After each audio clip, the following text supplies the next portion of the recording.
سیرت النبی کریم صلی اللہ علیہ وآلہ وسلم، قسط نمبر 33۔ لوہے کی دیوار۔ ان کے بدن، کال، بال، غرض ہر چیز بالکل صحیح سلامت تھی، یعنی جیسے سوتے وقت تھے بالکل ویسے ہی تھے، کسی قسم کی کوئی تبدیلی واقع نہیں ہوئی تھی۔ وہ آپس میں کہنے لگے، کیوں بھئی، بھلا ہم کتنی دیر تک سوتے رہے؟ ایک نے جواب دیا، 1 دن یا اس سے بھی کم۔ یہ بات اس نے اس لیے کہی تھی کہ وہ صبح کے وقت سوئے ہوئے تھے اور جب جاگے تو شام کا وقت تھا، اس لیے انہوں نے یہی خیال کیا کہ وہ 1 دن یا اس سے کم سوئے۔ پھر ایک نے یہ کہہ کر بات ختم کر دی، اس کا درست علم تو اللہ کو ہے۔ اب انہیں شدید بھوک پیاس کا احساس ہوا۔ انہوں نے سوچا بازار سے کھانا منگوانا چاہیے۔ پیسے ان کے پاس تھے، ان میں سے کچھ وہ اللہ کے راستے میں خرچ کر چکے تھے، کچھ ان کے پاس باقی تھے۔ ایک نے کہا، ہم میں سے کوئی پیسے لے کر بازار چلا جائے اور کھانے کی کوئی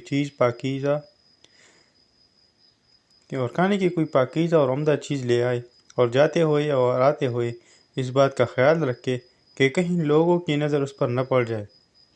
سودا خریدتے وقت بھی ہوشیاری سے کام لے، کسی کی نظروں میں نہ آئے۔ اگر انہیں ہمارے بارے میں معلوم ہو گیا تو ہماری خیر نہیں، دقیانوس کے آدمی ابھی تک ہمیں تلاش کرتے پھر رہے ہوں گے۔ چنانچہ ان میں سے ایک غار سے باہر نکلا، اسے سارا نقشہ ہی بدلا نظر آیا۔ اب اسے کیا معلوم تھا کہ وہ 309 سال تک سوتے رہے۔ اس نے دیکھا کوئی چیز اپنے پہلے حال پر نہیں تھی، شہر میں کوئی بھی اسے جانا پہچانا نظر نہ آیا۔ یہ حیران تھا، پریشان تھا اور ڈرے ڈرے انداز میں آگے بڑھ رہا تھا۔ اس کا دماغ چکرا رہا تھا، سوچ رہا تھا، کل شام تو ہم اس شہر کو چھوڑ کر گئے ہیں، پھر یہ اچانک کیا ہو گیا ہے؟ جب زیادہ پریشان ہوا تو اس نے اپنے دل میں فیصلہ کیا، مجھے جلد از جلد سودا لے کر اپنے ساتھیوں کے پاس پہنچ جانا چاہیے۔ آخر وہ ایک دکان پر پہنچا، دکاندار کو پیسے دیے اور کھانے پینے کا سامان طلب کیا۔ دکاندار اس کی سکوں کو دیکھ کر حیرت زدہ رہ گیا۔ اس نے وہ سکہ ساتھ والے دکاندار کو دکھایا اور بولا، بھائی ذرا دیکھنا، یہ سکہ کس زمانے کا ہے؟ اس نے دوسرے کو دیا۔ اس طرح سکہ کئی ہاتھوں میں گم گیا۔ کئی آدمی وہاں جمع ہو گئے۔ آخر انہوں نے اس سے پوچھا، تم یہ سکہ کہاں سے لائے ہو؟ تم کس ملک کے رہنے والے ہو؟ جواب میں اس نے کہا، میں تو اسی شہر کا رہنے والا ہوں، کل شام ہی کو تو یہاں سے گیا ہوں۔ یہاں کا بادشاہ دقیانوس ہے۔ وہ سب اس کی بات کا سن کر ہنس پڑے اور بولے، یہ تو کوئی پاگل ہے، اسے پکڑ کر بادشاہ کے پاس لے چلو۔ آخر اسے بادشاہ کے سامنے پیش کیا گیا۔ وہاں اس سے سوالات ہوئے، اس نے تمام حال کے سنایا۔ بادشاہ اور سب لوگ اس کی کہانی سن کر حیرت زدہ رہ گئے۔ آخر انہوں نے کہا، اچھا ٹھیک ہے، تم ہمیں اپنے ساتھیوں کے پاس لے چلو، وہ غار ہمیں بھی دکھاؤ۔ چنانچہ سب لوگ اس کے ساتھ غار کی طرف روانہ ہوئے۔ ان نوجوانوں سے ملے اور انہیں بتایا کہ دقیانوس کی بادشاہت ختم ہوئے 3 صدیاں بیت چکی ہیں اور اب یہاں اللہ کے نیک بندوں کی حکومت ہے۔ بہرحال ان نوجوانوں نے اپنی بقیہ زندگی اسی غار میں گزاری اور وہی وفات پائی۔ بعد میں لوگوں نے ان کے اعزاز کے طور پر پہاڑ کی بلندی پر ایک مسجد تعمیر کی تھی۔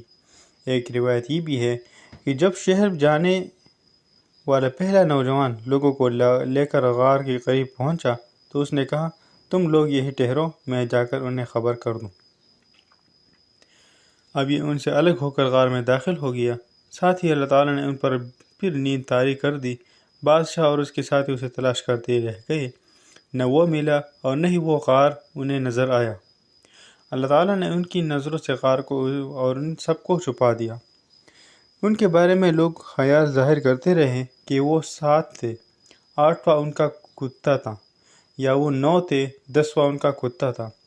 بہرحال ان کی گنتی کا صحیح علم اللہ ہی کو ہے۔ اللہ تعالیٰ نے اپنے نبی صلی اللہ علیہ وسلم سے ارشاد فرمایا، ان کے بارے میں زیادہ بحث نہ کریں اور نہ ان کے بارے میں کسی سے دریافت کریں، کیونکہ ان کے بارے میں لوگ اپنی طرف سے باتیں کرتے ہیں، کوئی صحیح دلیل ان کے پاس نہیں۔ مشرکین کا دوسرا سوال تھا، ذوالقرنین کون تھا؟ ذوالقرنین کے بارے میں تفصیلات یوں ملتی ہے، ذوالقرنین ایک نیک، خدا رسیدہ اور زبردست بادشاہ تھا۔ انہوں نے 3 بڑی مہمات سر کیے۔ پہلی مہم میں وہ اس مقام تک پہنچے جہاں سورج غروب ہوتا ہے۔ یہاں انہیں ایک ایسی قوم ملی جس کے بارے میں اللہ نے انہیں اختیار دیا کہ چاہے تو اس قوم کو سزا دے، چاہے تو ان کے ساتھ نیک سلوک کرے۔ ذوالقرنین نے کہا کہ جو شخص ظالم ہے ہم اسے سزا دیں گے اور مرنے کے بعد اللہ تعالیٰ بھی اسے سزا دیں گے، البتہ مومن بندوں کو نیک بدلہ ملے گا۔ دوسرے مہم میں وہ اس مقام تک پہنچے جہاں سے سورج طلوع ہوتا ہے۔ وہاں انہیں ایسے لوگ ملے جن کے مکانات کی کوئی چھت وغیرہ نہیں تھی۔ تیسری مہم میں وہ 2 گھاٹیوں کے درمیان پہنچے۔ یہاں کے لوگ ان کی بات نہیں سمجھتے تھے۔ انہوں نے اشاروں میں یا ترجمان کے ذریعے یاجوج ماجوج کی تباہ کاریوں کا شکوہ کرتے ہوئے ان سے درخواست کی کہ وہ ان کی اور یاجوج و ماجوج کے درمیان بند بنا دیں۔ ذوالقرنین نے لوہے کی چادریں منگوائی، پھر ان سے ایک دیوار بنا دی، اس میں تانبا پگھلا کر ڈالا گیا۔ اس کام کے ہونے پر ذوالقرنین نے کہا، یہ اللہ کا فضل ہے کہ مجھ سے اتنا بڑا کام ہو گیا۔ قیامت قریب یاجوج ماجوج اس دیوار کو توڑنے میں کامیاب ہو جائیں گے۔ ذوالقرنین کے بارے میں مختلف وضاحتیں کتابوں میں ملتی ہیں۔ قرنین معنی 2 سمتوں کے ہیں۔ ذوالقرنین دنیا کے 2 کناروں تک پہنچے تھے، اس لیے انہیں ذوالقرنین کہا گیا۔ بعض نے قرآن کے معنی سینگ کے لیے ہیں، یعنی 2 سینگوں والے۔ ان کا نام سکندر تھا، لیکن یہ یونان کے سکندر نہیں ہے جسے سکندر اعظم کہا جاتا ہے۔ یونانی سکندر کافر تھا، جبکہ یہ مسلم اور ولی اللہ تھے۔ یہ سام بن نوح علیہ السلام کی اولاد میں سے تھے۔ خضر علیہ السلام ان کی فوج کا جھنڈا اٹھانے والے تھے۔ تیسرے سوال یعنی روح کے بارے میں اللہ تعالیٰ نے ارشاد فرمایا،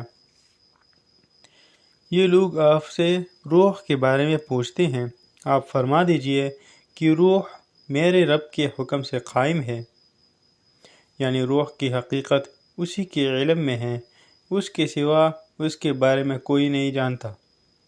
روح کے بارے میں یہودیوں کی کتابوں میں بھی بالکل یہی بات درج تھی کہ روح اللہ کے حکم سے قائم ہے اور اس کا علم اللہ ہی کے پاس ہے اور اس نے اپنے سوا کسی کو نہیں دیا۔